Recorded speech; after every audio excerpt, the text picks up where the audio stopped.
Bismillahirrahmanirrahim. Assalamualaikum warahmatullahi wabarakatuh. Selamat siang, yang terhormat Ibu Mugia Evitarini MPD, selaku dosen mata kuliah konseling populasi khusus, eh, yang mana Ibu memberikan tugas kepada kami tentang ini ya, mencari klien populasi khusus. Nah, eh, pada kali ini izinkan saya untuk memaparkan hasil wawancara dan hasil kajian yang saya ambil, yaitu tentang klien dengan populasi khususnya LGBT. Sebelumnya, perkenalkan nama saya Aneta Febrianti, saya dari kelas Y7C dengan NPM 2020 015 00284. Di sini ada pengertian dari LGBT. LGBT adalah akronim dari lesbian, gay, biseksual, dan transgender.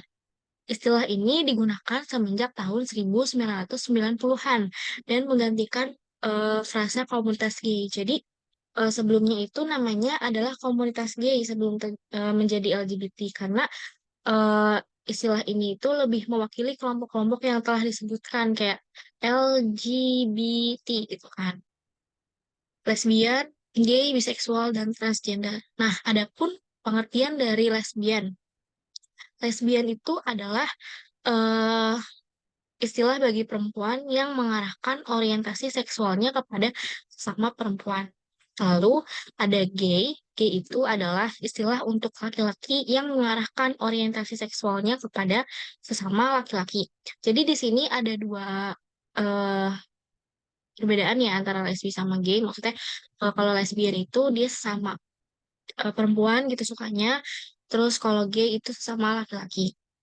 Lalu ada yang namanya biseksual. Jadi biseksual ini adalah orientasi seks yang mempunyai ciri-ciri berupa ketertarikan estetis atau hasrat seksual kepada pria dan juga kepada wanita. Lalu dari ketiga yang tadi ada juga yang namanya transgender, yaitu istilah yang digunakan untuk mendeskripsikan orang yang melakukan, merasa, berpikir, atau terlihat berbeda dari jenis kelamin yang ditetapkan saat mereka lahir. Namun keadaan ini tidak terkait dengan orientasi seksual. Jadi kalau menurut saya, transgender ini itu dia tetap menyukai lawan jenis. Akan tetapi, dia itu berlaku sebagai lawan jenis itu. Jadi, transgender itu, dia itu yang tidak menerima atas kehendak Allah. Misalkan nih, dia dikasih jenis kelamin perempuan, tapi dia tidak terima. Dia maunya itu jenis kelaminnya laki-laki. Maka, dengan secara tidak sadar, mungkin dari kecil dia juga tidak di diajarkan gitu ya. Misalkan mana yang untuk perempuan, mana yang untuk laki-laki. Jadi anaknya pun mengeksplorasi diri ya apa yang dia mau gitu. Jadi dari kecil dia misalkan sudah bermain hal-hal yang dilakukan oleh perempuan gitu atau laki-laki. Lalu dia merubah gayanya seperti yang dia mau. Bahkan eh, ada juga yang sampai merubah eh, alat kelaminnya dengan cara operasi. Nah, ini tuh juga bisa dilihat ya contoh-contohnya di kalangan selebritas yang ada di Indonesia. Banyak contohnya. Lalu di sini ada secara psikis pelaku LGBT merasa terdiskriminasi dalam bentuk apapun yang didasarkan oleh orientasi seksual, identitas gender dan ekspresi gender yang dipersepsikan oleh berbagai pihak, baik oleh pejabat maupun aparatur negara. Terus apabila si pengidap LGBT ini tuh ditolak oleh orang tua, lingkungan, teman-temannya, maka ia tuh rentan mengalami masalah kejiwaan. Kurangnya dukungan dari keluarga terhadap identitas diri perilaku LGBT dapat mempengaruhi kualitas kesehatan jiwanya. Tekanan yang dihadapi oleh individu yang mengidap LGBT itu membuat beban mental mereka sangat berat secara psikis. Dengan demikian, adapun ya kayak gejala gangguan kepribadian, terus contohnya tuh kayak ekspresinya tuh emosional seperti sedih, menangis, kecewa, cemas, takut, marah, hingga mengalami depresi berat. Dan niat untuk bunuh diri atau putus asa. Tuh.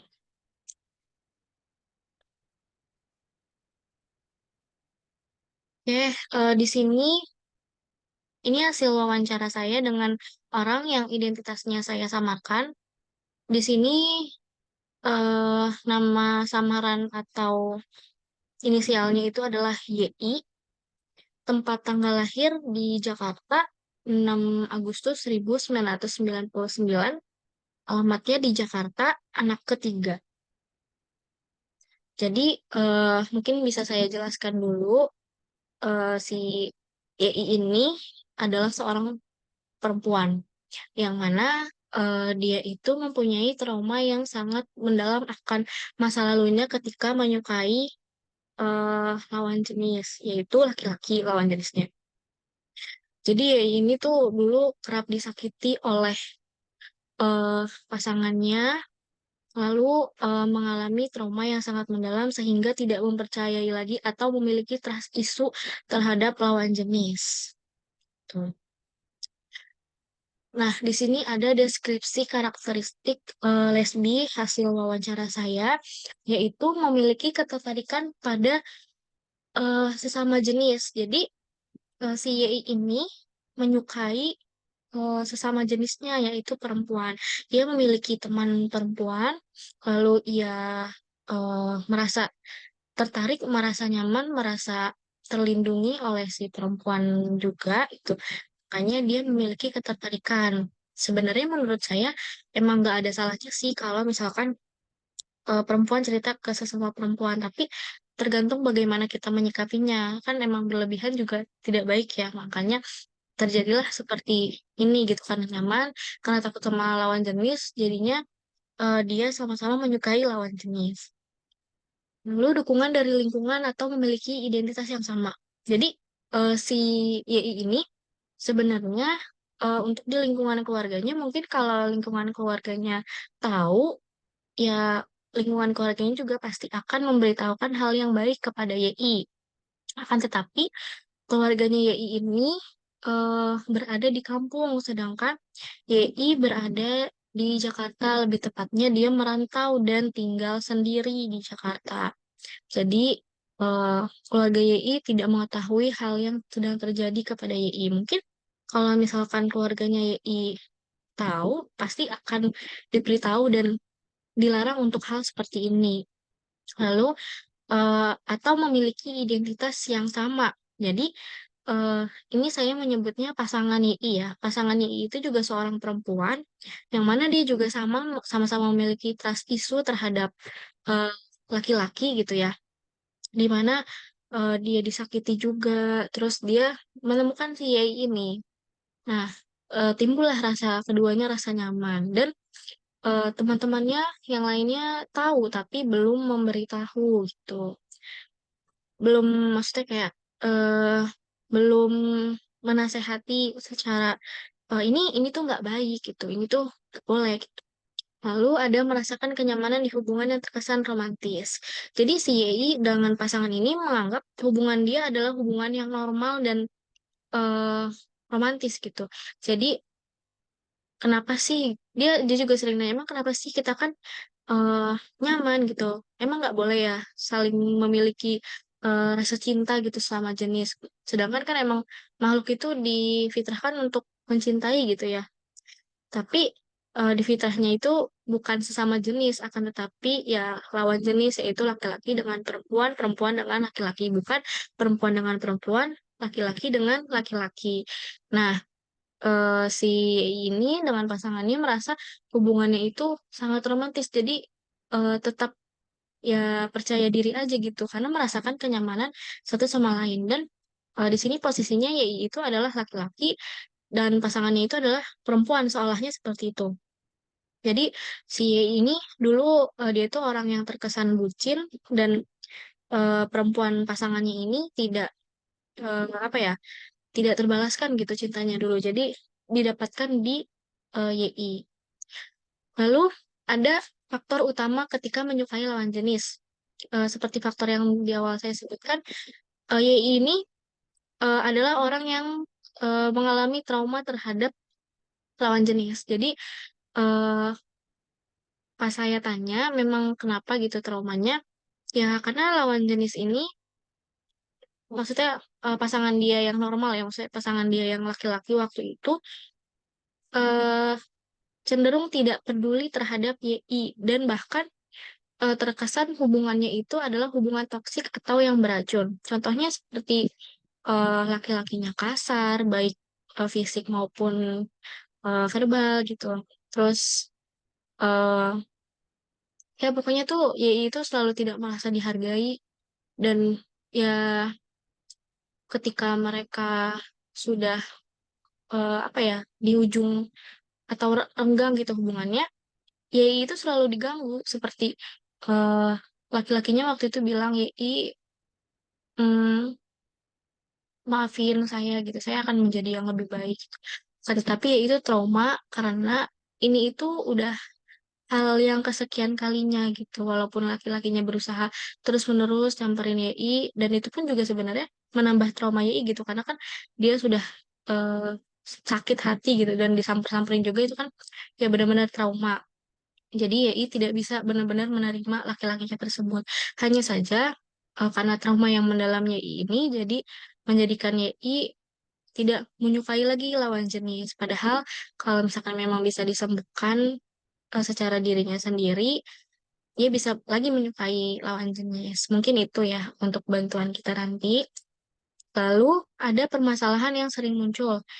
YI ini tidak menyukai lawan jenis karena traumanya dia yang sangat mendalam. Jadi mau sebanyak apapun laki-laki atau temannya dia pun dia tuh tidak menyukai. Karena yang ada di pikirannya dia itu trauma dan trust issue terhadap lawan jenis. Lalu selalu merasa dirinya adalah laki-laki tomboy. Jadi si Y ini semenjak kejadian itu yang dia sakit hati, trauma sama pasangannya yang dulu, Y itu merubah dirinya menjadi seperti laki-laki atau yang bisa disebut tomboy seperti gini contohnya. Rambutnya eh, pendek, lalu dia memakai kalung seperti laki-laki yang kayak rantai-rantai gitu. Lalu dia tidak mau memakai rok, dia maunya memakai celana gitu. Dan bahkan dia melakukan olahraga ekstrim yang memang membentuk badannya itu seperti laki-laki ya, kayak misalkan ABS lah gitu ya. Kan ada tuh gym yang untuk bikin badan jadi seperti ABS. Lalu tidak bisa menjadi seperti perempuan atau merawat diri. Jadi si YI ini cenderung mengurus dirinya ya seperti laki-laki saja gitu.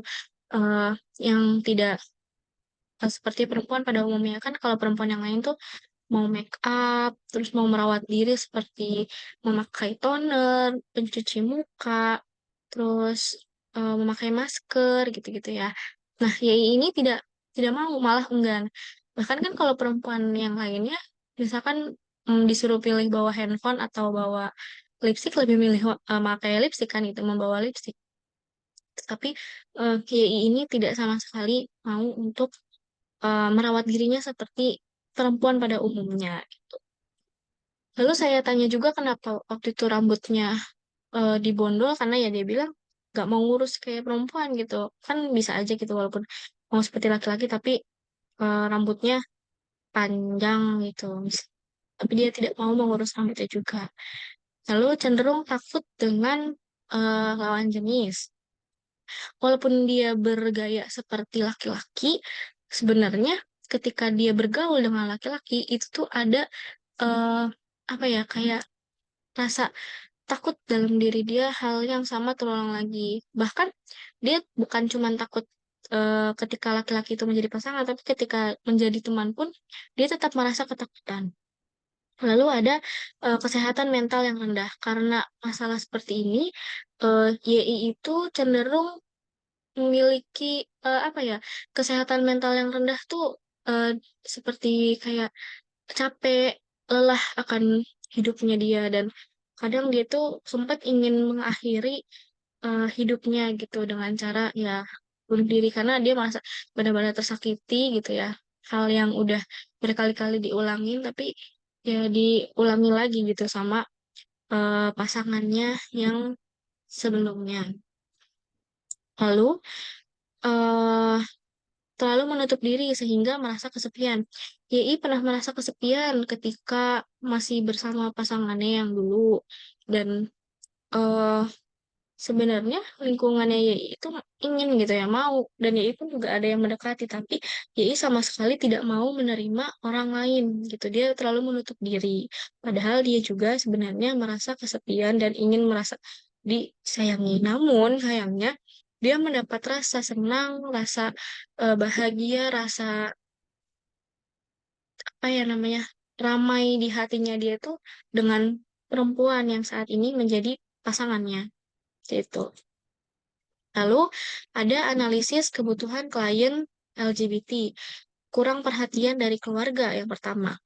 Ya memang kalau bisa dibilang kurangnya perhatian dari keluarga, keluarganya kan memang jauh ya di kampung dan dia pun tinggal sendiri di sini. Akan tapi waktu saya tanya, keluarganya itu tidak pernah mengajarkan hal yang seperti ini gitu. Suka sama lawan jenis dan dia pun belum bercerita juga kan kepada keluarganya kalau dia itu seperti ini gitu. Lalu tidak mendekatkan diri kepada Allah Subhanahu wa taala. Maksudnya sejatinya manusia itu pasti mengadunya kepada Allah gitu. Disakiti sama manusia, dikecewakan sama manusia, gagal dalam suatu hal itu tuh semua manusia pasti larinya kepada Allah Subhanahu wa taala gitu ya. Eh, tapi YI ini memang menyadari bahwa dia kurangnya pendekatan diri gitu kepada Allah. Tuh. Lalu lingkungan yang tidak baik. Lingkungannya dia sebenarnya dia bilang adalah baik gitu. Tapi maksudnya baik itu baik dalam segi emosional, bukan yang untuk mengingatkan kepada kebaikan. Jadi, ketika YI melakukan hal seperti ini dan mengekspos foto dia dengan pasangannya perempuan itu, teman-temannya pun seperti no comment gitu, tidak mau ada yang menasehati YI. Jadi, kalau menurut saya, ya harusnya lingkungannya itu baik dalam segi apapun gitu, yang mau menasehati YI. Lalu ada trauma di masa lalu. Nah, yang tadi saya bilang juga, ya itu mempunyai trauma benar-benar yang trauma di masa lalu yang mana dia dikasarin, di ya pokoknya hubungannya itu toksik kan ya. Nah, ya ini perlu meminimalisir rasa traumanya dia gitu. Walaupun tidak cepat, tapi harus bisa gitu menyembuhkan traumanya dia karena inilah penyebabnya dia, salah satu penyebabnya dia yaitu trauma sehingga dia bisa melakukan hal seperti ini gitu. Ada potensi yang bisa dikembangkan. Jadi yang pertama itu ada pendidikan dan pemahaman diri. Jadi di sini itu ada penjelasannya mengeksplorasi dan memahami lebih dalam tentang identitas gender dan orientasi seksual yang dapat membantu individu LGBT merancang perencanaan pembelajaran mereka. Pendidikan ini bisa melibatkan membaca, berpartisipasi dalam diskusi, atau mencari dukungan dari sumber daya pendidikan LGBT. Sebenarnya ini bukan eh, pendidikan yang bisa dikembangkan oleh LGBT-nya ya. Maksudnya tuh lebih ke pemahaman lebih dalam lagi LGBT itu apa dan apa gitu dampaknya. Jadi sehingga si YI ini bisa me, apa ya namanya, meminimalisir lah dan ada pemahaman dia tentang LGBT. Lalu kesehatan, menjaga kesehatan mental. Menjaga kesehatan mental itu adalah hal yang benar-benar sangat penting ya. Ini itu bisa mencangkup rutin memeriksa kesehatan, lalu aktivitas fisik, makan sehat, dan menjaga keseimbangan mental. Lalu ada pengembangan keterampilan. Jadi di sini itu ada mengidentifikasi keterampilan yang ingin dikembangkan oleh YI. baik dalam konteks pekerjaan atau hobi, dan mengambil langkah-langkah untuk meningkatkan keterampilan tersebut. Ini dapat melibatkan pendidikan formal, pelatihan, atau pengalaman langsung. Jadi misalnya, YI itu boleh gitu untuk menyibukkan dirinya sendiri untuk mengembangkan keterampilannya dia sehingga dia bisa melupakan apa namanya masa lalunya, melupakan traumanya dia dan mengembalikan dirinya ke sedia kala gitu. Lalu ada hubungan dan dukungan sosial. Di sini itu adalah membangun dan merawat hubungan yang sehat dengan teman, keluarga, dan anggota eh, apa ya komunitas LGBT yang dapat mendukung sosial yang penting gitu. Maksudnya komunitas LGBT di sini itu sebenarnya bukan ke arah yang negatif ya, tapi lebih ke arah yang positif gitu. Sebenarnya karena dia masih ada di dalam lingkungan LGBT agar dia tuh tidak ter apa ya merasa terintimidasi lah sama masyarakat yang memang eh, menyukai lawan jenis gitu. Karena kan rentan untuk pembulian atau ya mengganggu kesehatan mentalnya YI. Jadi eh, sambil YI mau belajar yang lebih baik, jadi ada lingkungan juga yang mendukung dia untuk tetap menjaga kesehatan mentalnya. Tapi tetap untuk YI lebih baik dan ke arah yang seharusnya. Tuh. Lalu ada pengembangan karir. Jadi pengembangan karir itu berfokus pada karir dan pencapaian tujuan yang profesional.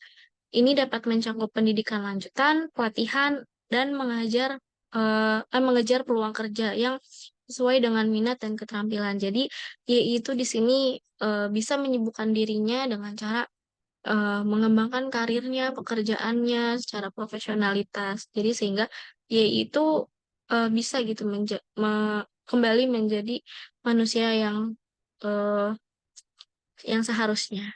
Lalu ada meningkatkan pemahaman spiritual dan emosional.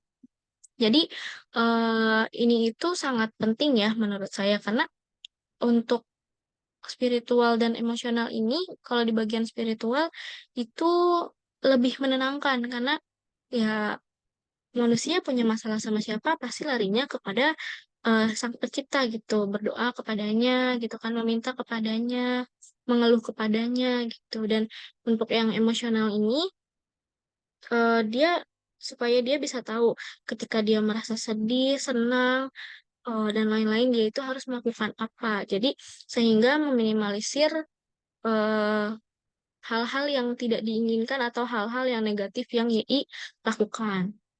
Gitu. Lalu ada juga keseimbangan hidup dan self-care. Ini tuh termasuk pada keseimbangan hidup dan self-care, termasuk waktu istirahat, relaksasi, dan menikmati kegiatan yang memberikan kebahagiaan dan kesejahteraan. Jadi, dalam aktivitas pribadinya YI, itu juga harus berdasarkan apa ya, hal yang benar-benar positif gitu. Jadi si Y ini harus bisa memanage dirinya, memanage waktunya untuk hal-hal yang betul-betul bermanfaat gitu. Lalu ada pengelolaan stigma dan diskriminasi, yaitu menjelajahi strategi untuk mengelola stigma dan diskriminasi yang mungkin dihadapi. Ini bisa melibatkan membangun ketahanan psikologis, mencari dukungan, dan terlibat dalam aktivitas atau inisiatif yang mendukung eh, apa ya YI itu menjadi yang lebih baik kan sebelumnya LGBT gitu ya, tapi tetap tidak mengintimidasi YI. Oke. Kendala yang dihadapi pada saat sesi wawancara ya. Sebenarnya, alhamdulillah sih, eh, wawancara ini tetap berjalan dengan lancar. Akan tetapi kan memang eh, tidak selalu mulus ya perjalanannya gitu. Nah, adapun kendala yang saya hadapi yaitu klien yang tertutup. Jadi, eh, klien ini itu karena merasakan ini hal yang benar-benar privasi gitu, hal yang benar-benar hanya dia yang tahu, tapi saya datang untuk menanyai hal yang memang menurut dia privasi. Jadi dia sempat agak tertutup dulu, tidak mau menyampaikan hal yang terlalu mendalam gitu ya kepada saya. Lalu eh, ada waktu, perlu diketahui yaitu adalah seorang pekerja ya yang mana kerjanya itu melalui shift-shiftan gitu ya. Seperti beda seperti saya gitu. Kalau saya kan memang dari jam 7 sampai jam 15.00. Jadi agak sulit mengatur waktunya dan ditambah saya itu domisilinya di Bogor dan YI ini di Jakarta. Jadi harus benar-benar menyesuaikan waktu, cuaca, dan lain sebagiannya. Salah satunya transport. Lalu ada layanan BK yang tepat. Di sini saya sebagai konselor, ya ketika apa ya namanya menangani kasus seperti ini, saya akan memilih layanan individual, konseling individual dengan teknik REBT atau Rational Emotive Behavior Therapy. Nah, di sini sebelum saya ke tekniknya, saya akan menjelaskan dulu konseling individual itu apa. Nah, konseling individual adalah proses di mana seorang konselor atau terapis bekerja secara langsung dengan seorang klien atau konseli ya, untuk membantu mereka menjalani perubahan positif dalam hidup mereka. Pendekatan ini itu melibatkan pembicaraan pribadi dan rahasia antara konselor dan klien atau konseli, dengan fokusnya pada pemahaman, pemecahan masalah, dan dukungan emosional. Nah, yang pertama itu ada hubungan konselor dengan konseli. Konseli itu harus merasa aman, didengar, dan menerima oleh konselor. Karena kepercayaan ini itu menciptakan lingkungan yang dimana klien merasa nyaman untuk berbicara tentang pengalaman pribadi dan masalah mereka. Jadi, seorang konselor itu tidak boleh yang namanya menghakimi atau terlalu memberi saran gitu ya untuk konseli. Jadi konseli itu harus merasa aman dan ketika konseli lagi berbicara tentang masalahnya, jangan sekali-kali menjadi konselor yang tiba-tiba, tapi maaf Bu, maksudnya untuk memotong ya gitu, tidak boleh. Lalu, tujuan dan fokusnya konseling individu itu biasanya memiliki tujuan spesifik yang ditetapkan oleh klien dan konselor bersama-sama. Fokusnya dapat bervariasi dari penanganan masalah-masalah psikologis seperti kecemasan atau depresi hingga pertumbuhan pribadi, pengembangan keterampilan atau perubahan perilaku. Nah, pada fokus dan tujuan kita di LGBT ini adalah menangani ya, menangani YI sebagai konselinya supaya YI itu bisa sembuh dari traumanya dan eh, kembali menyukai lawan jenis untuk keberlangsungan hidupnya ke depan. Gitu. Lalu ada kerahasiaan. Prinsip kerahasiaan adalah hal-hal yang sangat penting dalam konseling individu. Informasi yang dibagikan oleh klien dianggap rahasia dan dilindungi oleh kode etik profesional untuk menciptakan lingkungan yang aman dan terpercaya. Memang di konseling itu ada yang namanya asas kerahasiaan. Jadi, mau setidak terbuka apapun konseli, itu tetap konselor harus eh, menjaga rahasianya gitu. Karena ya apapun yang keluar dari ungkapannya klien itu adalah rahasia dan konselor itu harus me konselor itu harus eh, benar-benar menjaganya seperti itu supaya klien juga merasa aman. Lalu ke teknik yang saya gunakan yaitu rasional emotif behavior therapy adalah suatu bentuk terapi kognitif behavioral yang fokus pada pengidentifikasian, evaluasi, dan perubahan pikiran. Perubahan pikiran-pikiran irasional yang dapat menyebabkan emosi dan perilaku yang tidak sehat. Nah, teknik ini dikenal karena pendekatannya itu sangat praktis, langsung, dan berfokus pada pengubah pola pikir yang merugikan. Mungkin saya akan menyebutkan mengapa saya memilih teknik rasional emotif behavior therapy ini. Eh, eh, saya merasa cocok ya karena yang tadi dibilang pendekatannya praktis langsung fokus pada mengubah pola pikiran yang merugikan. Nah, yang lainnya ada pendekatan ini itu adalah sangat eh, universal gitu ya. Jadi nggak memandang orientasi seksual atau identitas gender sebagai fokus yang mempengaruhi validitas eh, apa sesi konselingnya gitu.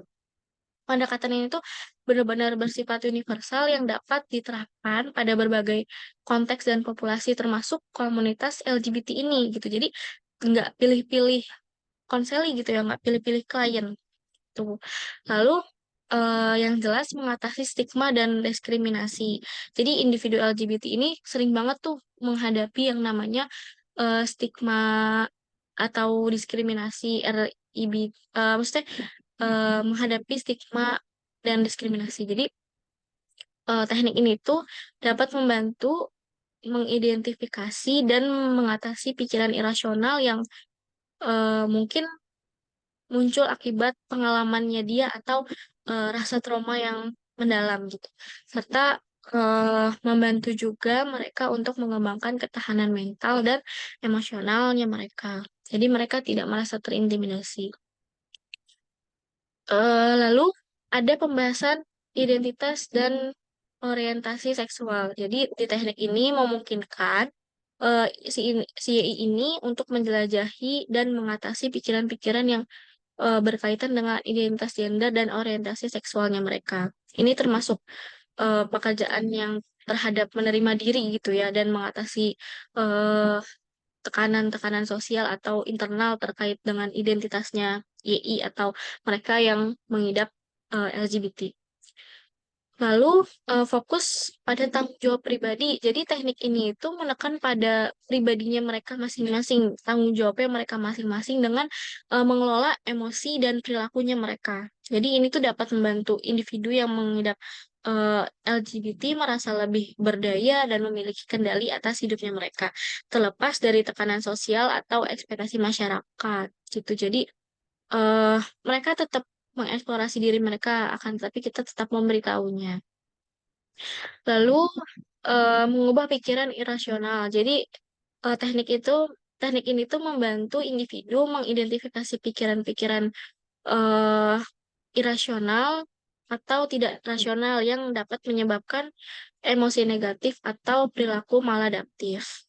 Nah, ini tuh membantu individu yang mengidap LGBT memahami dan apa ya, mengubah pola pikir yang mungkin muncul akibat pengalaman diskriminasi atau ketidaksetujuan dari masyarakat, keluarga, atau teman sekitarnya. Lalu eh, ada pendekatan aktif dan kolaboratif. Jadi di teknik ini melibatkan klien secara aktif dalam proses perubahan dan membangun kolaborasi antara klien dengan konselor. Jadi pendekatan ini itu dapat memberikan ruang untuk membahas isu-isu khusus LGBT sesuai dengan kebutuhan dan preferensi dari klien yang mengidap LGBT. Lalu ada fleksibilitas dan kepribadian, yang mana di teknik ini bersifat fleksibel dan dapat diadaptasi sesuai dengan kepribadian dan kebutuhannya individu.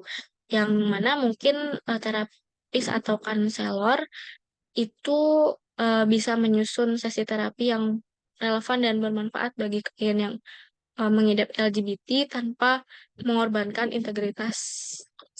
Gitu. Jadi begitu alasan saya memilih teknik, metode dan teknik ini. Tapi eh, perlu diingat bahwa setiap individu itu adalah yang apa maksudnya adalah eh, individu yang unik gitu ya. Jadi nggak semuanya bisa digunakan di metode dan teknik ini gitu. Jadi bisa dicari lagi yang sesuai dengan kebutuhan klien. Tuh.